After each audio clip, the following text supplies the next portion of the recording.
What is up, guys? Half Slap Bacon back with another episode in Bacon's World. It's snowy.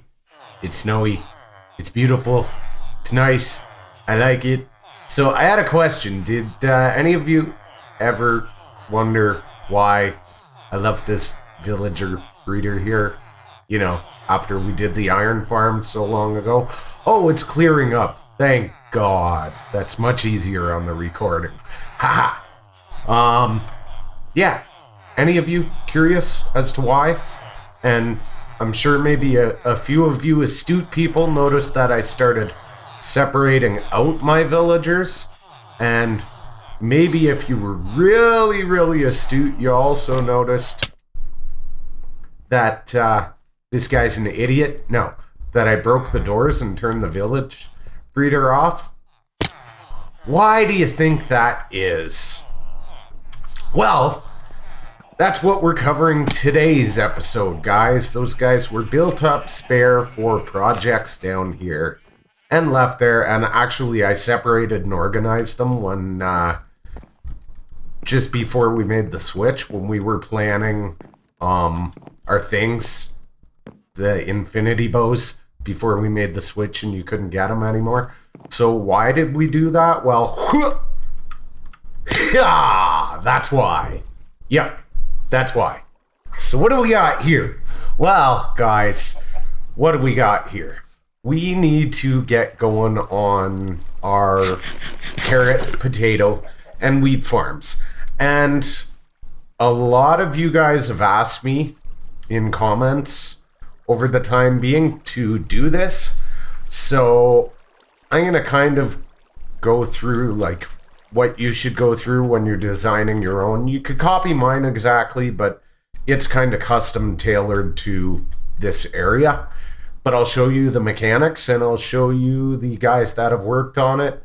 Oh, and yeah, this video is probably going up late. Works nuts. I believe I probably explained it already in another video, but just in case I didn't, work is insane.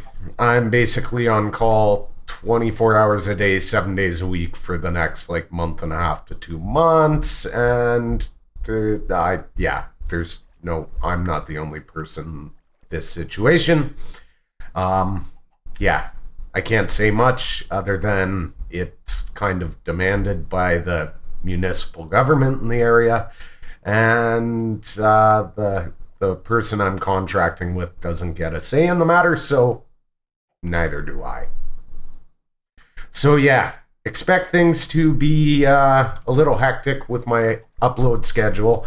I'll try and get it ironed out, but no promises. I can say this, follow me on Twitter. If you want to know what's going on, I will tweet out updates. This is probably going up a day late because I just found this out and have had no reaction time. So yeah, it's a thing. But what we've got here, I've decided to go with a 21 by 21 block space.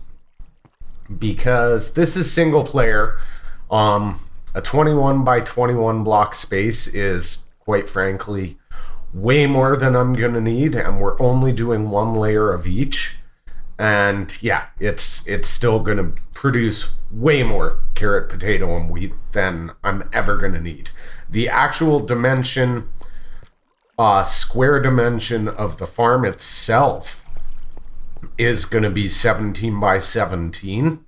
And we're going to use even less blocks than that because in the center of each farm plot, we're going to be taking out a whole bunch of blocks to, work with the transporting mechanics to make it all automated. And then the outside, obviously, of the 21 by 21 is going to be glass and other blocks to make it look pretty. So I have done a little bit of prep work to show you kind of the design I would reference. And I do reference when it comes to this thing. And yeah, let's go check it out. Look, I'm a floating semi-translucent head.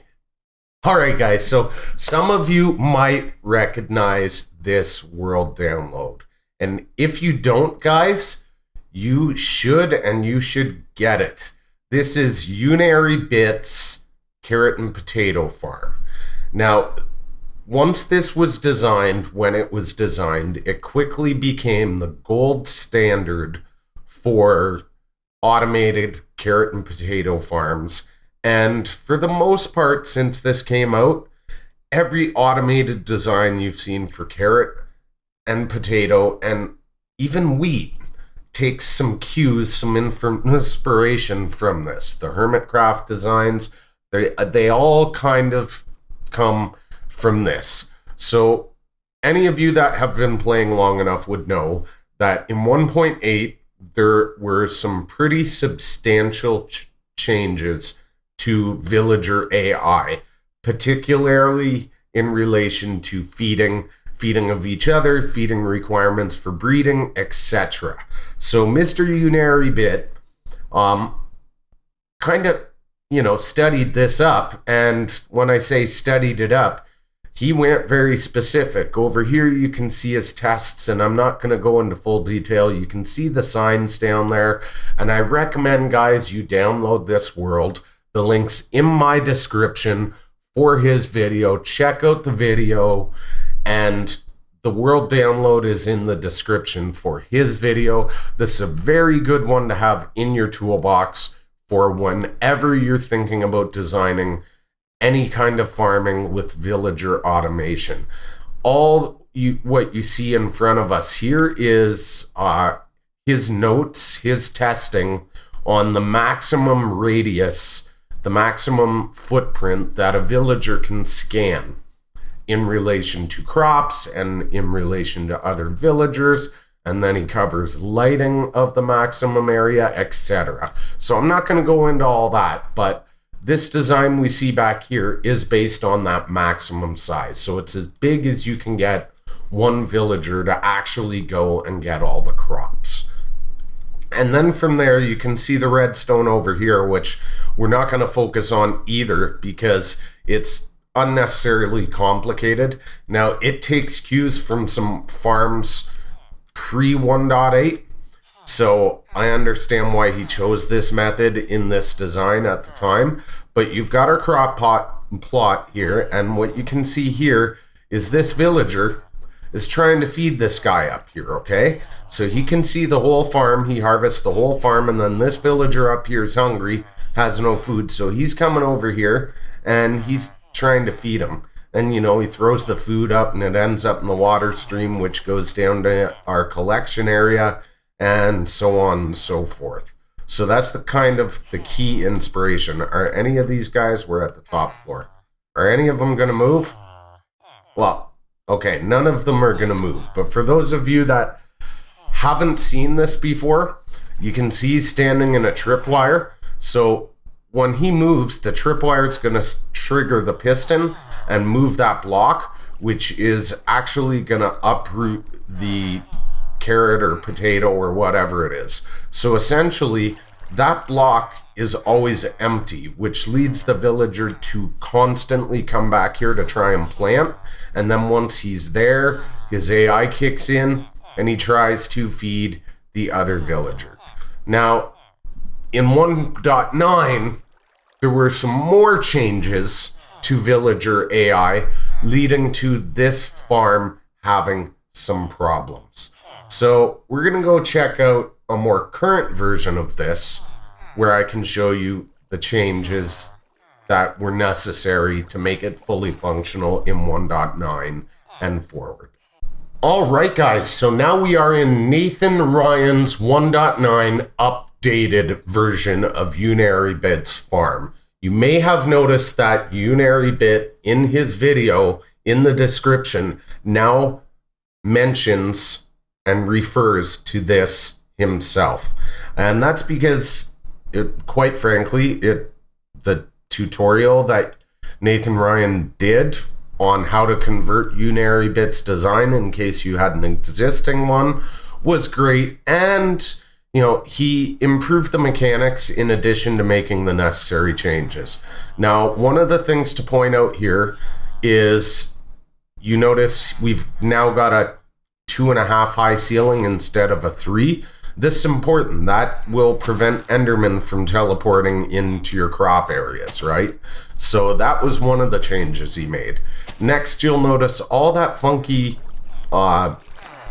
redstone is gone. Okay? And that's because what he's done here is he set the lighting up so that that crop, actually we can switch game mode 1. We can switch, and if I land down here and we pull up F3, I just took a screenshot. You can notice if we look at this block, we're at a light level of 8. But as soon as we look at the one the villager's standing on, it's actually at 7.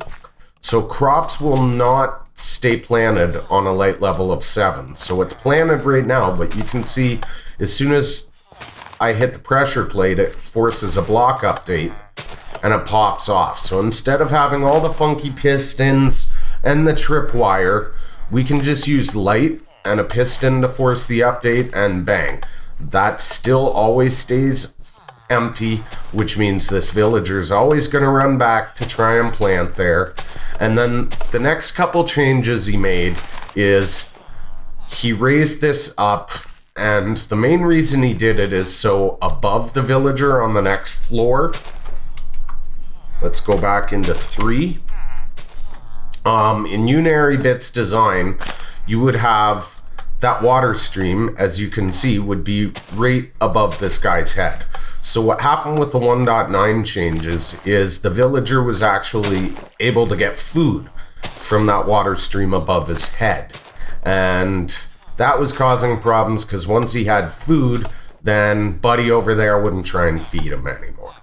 So in addition to that, Unarybit had that half slab down there exposed, and it occasionally their arcs a little bit different with the food, so they would throw it and it would get stuck on the half slab.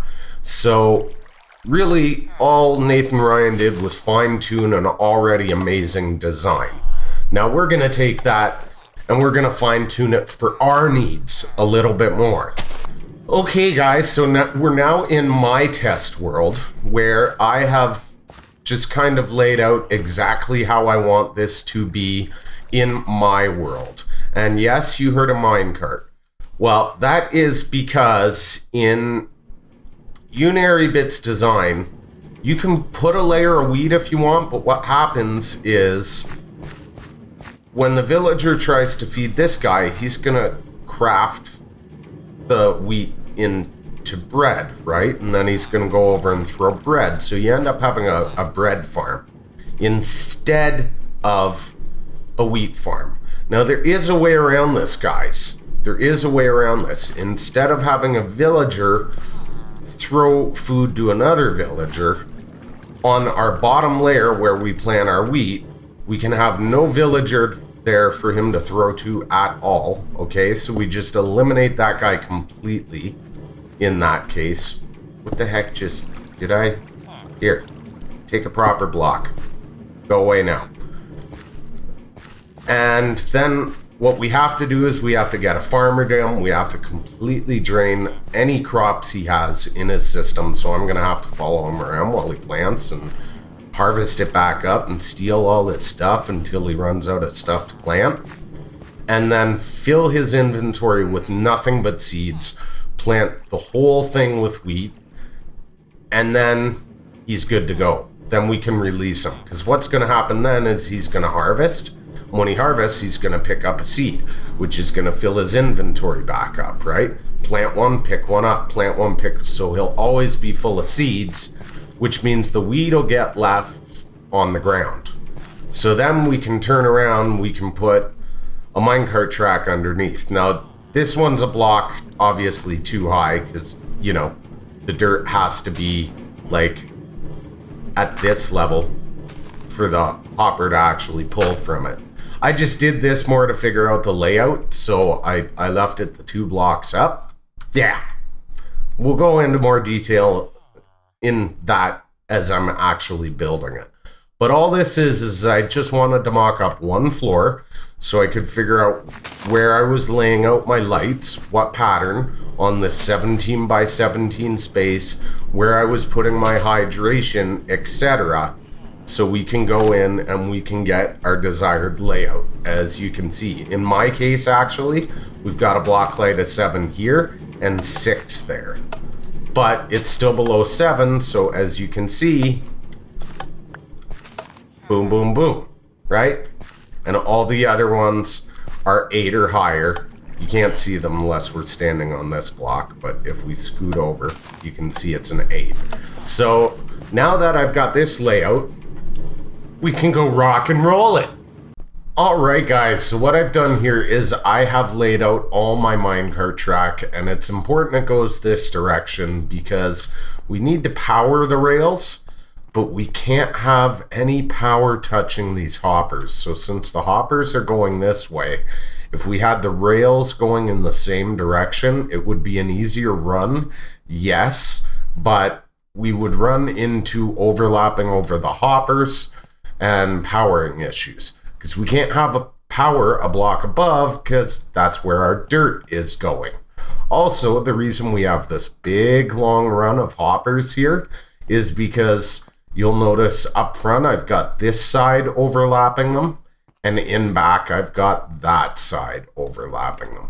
And what I'm trying to accomplish there is, because we're going to have a 17 by 17 plot that is going to be collecting items, we want them to periodically start dispensing them as they're traveling along. So it's only ever got about a half of its length's run to actually have to fully collect without dispensing, right? It'll collect this half up here and then it'll come back. Now, being as once the farm's up and running, it's not like the villager will be running around doing the whole thing. It'll be bits and pieces here and there. So the hoppers should be able to keep up just fine. Next, I'm pointing out I've got the full 21 by 21 area that the hoppers are going to run across. And that's because I've decided to use glass panes instead of glass blocks for the decoration. And what that means is on this block, because our dirt will be here, right? And our dirt will stop here. But on this block up top, stair, whatever connects it is irrelevant, but above that we're going to have the pane, which means there's going to be a part block there that the crops could fall on up against the pane. So because of that, we need the minecart to run underneath the panes to pick up anything there. So that's essentially the core concept here as far as our like actual wheat level is concerned. It's not all that overly complicated. And from here, really, all we need to do is, you can see this one's pointing down. So I can do, you know, my magic stuff and things. And then I'm probably going to put, because this won't be visible from the front end, so I'm probably going to put like a walkway in the back here, a back access that I can get underneath and view the rails just for maintenance issues and that kind of thing. But what we're going to need from here moving forward, and it's okay to have this here where our redstone's going to be. So actually, I'm totally unprepared. I did this without thinking about I pushed record and didn't think about things. Repeaters too. Just because comparators are more expensive to, you know, to craft. Not that they wouldn't work. But from here, we're going to need the usual comparator out to a block. And then, let's get our torches. A torch. And then, you know, our usual block here. Bam. Block here. And repeater. Bam. So powering the block, powering this rail, minecart bounces, goes back and just keeps doing the loop. And then when the minecart comes back with, say, these items that I accidentally dropped in the hopper, or let's say the slime balls, we can see that it powers this, powers the block, turns it off, shuts that rail off, and keeps our minecart there while it unloads. So just real quick off camera, guys, I am going to get my dirt, and I'm going to do this same thing here on this side. And then, yeah, I'm going to tunnel underneath here and do our whole, dropper setup into the waterway, running into our sewage system. So that's done, and then we'll get building the farm. All right, so there is layer 1, guys. Now you can see we got the hopper there, and the water source can go down into that. Now I'm going to place one here for now so we can drop a villager in from way up above. I figure that's going to be the easiest way to drop one in for each layer.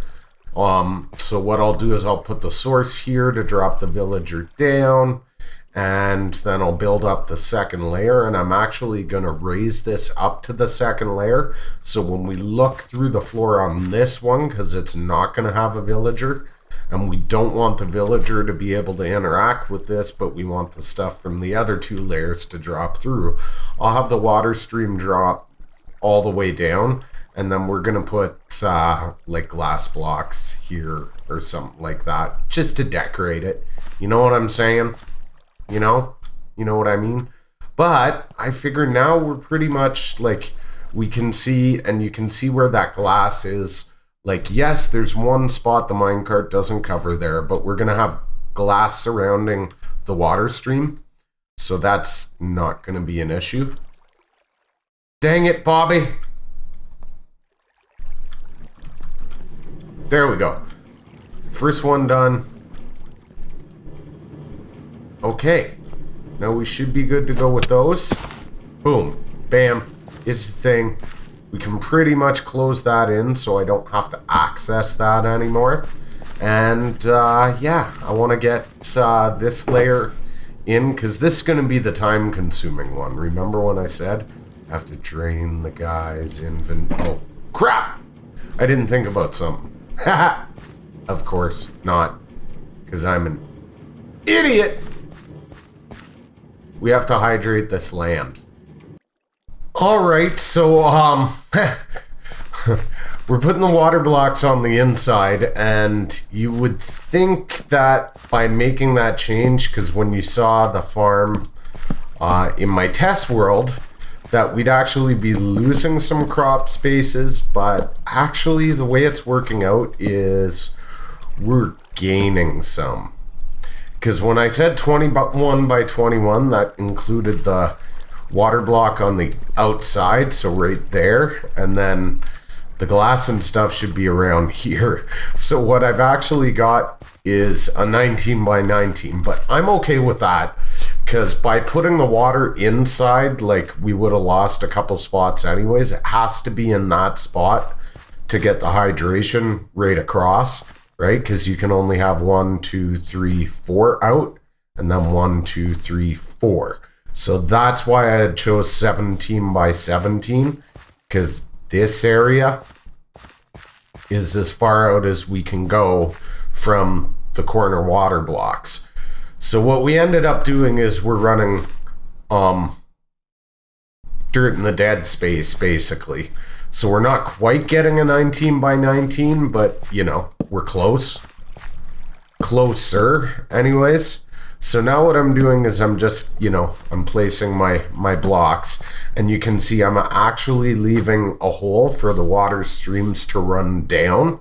I am going to leave them in each corner running straight down through the multiple layers. I just think it'll look cool, So now basically what I'm doing is I'm putting our half slab floor in, so that I can get our dirt blocks and our lighting and that kind of stuff in, and then we can tunnel up and get a villager down here. And yeah, I don't know how much of this we're gonna get done, in this episode. We might have to finish it next because it's a major project, but I want to get as much done as time would allow. At least get this floor like sealed off so I can get the villager down here, because chasing him around emptying his seeds out is going to take a bit. So yeah, let me crack away at this so you can kind of see the theme I'm going for. And yeah, that's why I had to expand the walls, because I don't want this touching the walls naturally. We're going to fill them in with, I don't know, leaves or something. Okay, we got Derpy McDerpmeister.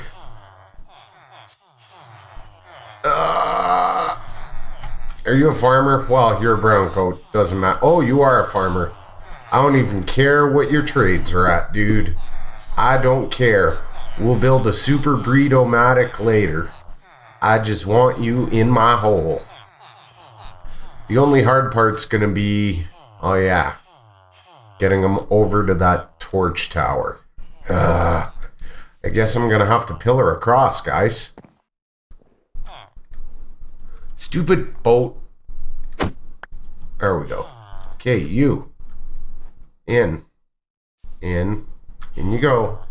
In you go. Whee! Now we get to find out if Dum Dum has any seeds. Hey, Dum Dum. Eh. Would you... Brr. Come here. Do I have a... I have a stair. That should do it, right? I should be able to... Stupid farmer! Brr. God, I hate working with villagers. There. Get up! Get up. Up. Out you go. Attaboy. He shouldn't have any seeds because the old land, you know, did the thing. Dried up. Because they fed each other so much, so he shouldn't have any. But I still have the luxury of doing this and waiting to see if he plants anything. And I don't even think I have enough seeds here to fill his inventory. I'm going to have to go over to the jungle base. I've got a huge stash of wheat seeds there. Alright guys, so we're up on the top layer. I just built it off camera because I wanted to get it done this episode. So you can see I changed the design a little bit. I added some wood just to give it some dimension and took the corners out. So it's not just a square box of glass, you know what I mean? And I had to add some additional lighting for these floors. Just because, like, we had the glowstone on the bottom block like we do on the top in the other ones, but I repeated this on that floor as well as this one. Truth be told, the ones up top on this one would have been fine, but this pattern was necessary in the middle floor just to make sure we get everything. I've got torches here because that's, you know, a mob spawnable block at the moment until we, you know, what do you call it? Till it. So I did the two villagers below, but I figured I would show you guys how I'm going about doing this with the top floor. So getting the glass above his head involves some, you know, redstone trickery and stuff. So yeah, first things first is to get the guy to this floor. So I've set this what do you call it, fence gate up. That's going to be there anyways, and at the moment I've just placed a temporary block there so I can put a water stream here for him to fall into, and then I'm going to shoot him out. And then once that's done, we get him here. We're going to place this top block there so he can't get back up, and then we're going to set it up to get that guy in and do the, you know, the redstone trickery. So I'm going to get the first guy in just by dropping him, and he'll slide all the way out here, putting the block there to trap him in, and then we'll do the next guy. Okay, so now Dum Dum's here. You can see he sees this guy down there, but that shouldn't be a problem. There is a sign pushing him back closer to the other edge of the block, so he won't be able to get food, and then he'll prioritize the other guy once he's up in here. But for now, what we need to do is get up in here, and we need to grab one of these blocks so we can deal with this idiot. Yeah, you stupid idiot. And then we can get our bucket, and we can put our fence gate that's supposed to be there now. Actually, I can't remember. Maybe I did that. Yes, I did, because we have to go up anyways. So we can go like so, and we can actually put that water where it belongs now, so it can properly hydrate those dirt blocks around there, so we can till them for the idiot. And yeah, now we need ice over here. And oh, this is where it's gonna get tricky. We're gonna need a block there and a block there, and we're gonna have to temporarily take those blocks out. And then we need, or not temporarily, actually, we got put a villager in here. There's nothing temporary about it. We need that there, and then what we actually need to do is, and I don't know why I didn't do this beforehand, maybe because I'm an idiot.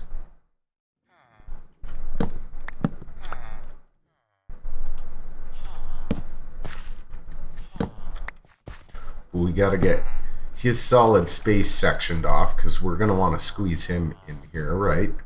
And then well, let's take this one out for now.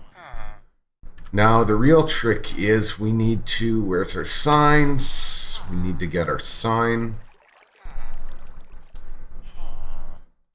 up in here. And glass right there. This one we're going to want to be glass. Yes, yeah, that one we're going to want to be glass so we can see the dude. So we're going to take that out, and no? Okay, fine. We'll make some more then.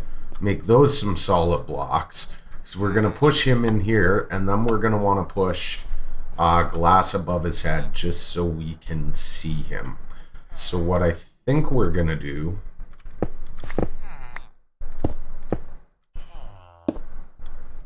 normally I wouldn't, I wouldn't worry too much about this. I'd just throw a stone brick in, but I think just because we'll be able to see it, because the glass is going to go above this. So we're going to go like so. Yeah, we're good there. We are good there. And now we'll be able to put a water block here, which is going to force our villager in there. And then we're going to have to clear a bit of this out after to use pistons to push glass over top of his melon, because his melon's technically higher than that. Come on, stupid boat. There we go. Let's push the butcher down there. I had a nitwit in the other one, which is what I thought was pretty cool, but... Okay, would you... Seriously? Go. Okay, so what I'm actually going to do is I'm going to close this up temporarily, and I'm going to fill this in just so no mobs can get in here and then just drop down, and then I can fill it in after the fact. You know what I'm saying? Do you know what I mean, man? So yeah, we got to get some glass in above this idiot's head.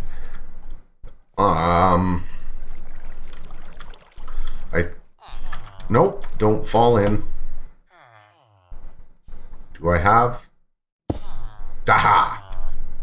Suck it!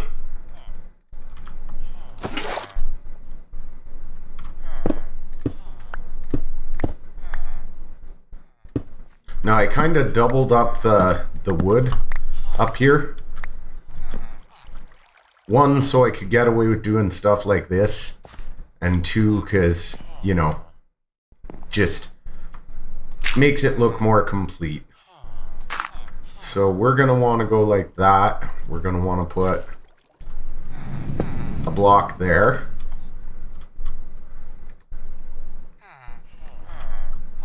Piston.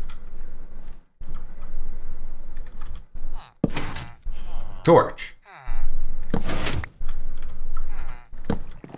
And just for consistency's sake, bam. And double that whole thing in. Now he's sealed in, right? He's not going anywhere. And you can see he's pushed up against this block. So now I can worry about closing the rest of this off.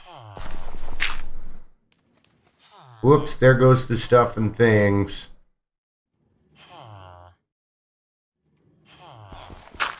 There. Alright guys, so the top two are done. All that's left is this one here. And for this guy, it's very, very important, like critical, that his inventory is full of seeds. Like, completely full. So what we're gonna do is we're gonna go like so. Well, no, we're gonna go like so. Gonna put that there, grab a minecart, push him over on the track. There. Now he's stuck in the minecart. Now they have 8 inventory slots. So 1, 2, 3, 4, 5, 6, 7, 8. All right, I'm gonna fill this and then release Dum Dum, and I'll BRBs. All right, guys. Well, everything is planted. It seems to look pretty good. The only thing I'm a little bit worried about is the guy on the top floor seems to be prioritizing the bottom villager instead of the top one, but that'll probably change over time. I just have to keep an eye on it.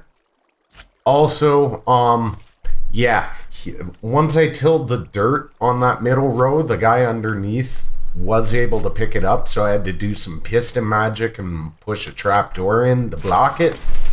And I realized we're not destroying the seeds, which could become a problem. Let's seriously? Take off, would you? Go away. Stop. So yeah, we'll have to check that out in the next episode and further decorate and clean up the area. That's the last like major automated farm we need to get going right away, other than, you know, our super duper village breeder. But that can come very, very soon. Anyways, guys, smash that like if you enjoyed the episode to help others like yourself who might enjoy the content find the channel. And if you're new and you haven't already, hit that subscribe button for more videos, peeps. As always, thanks for watching. Bye.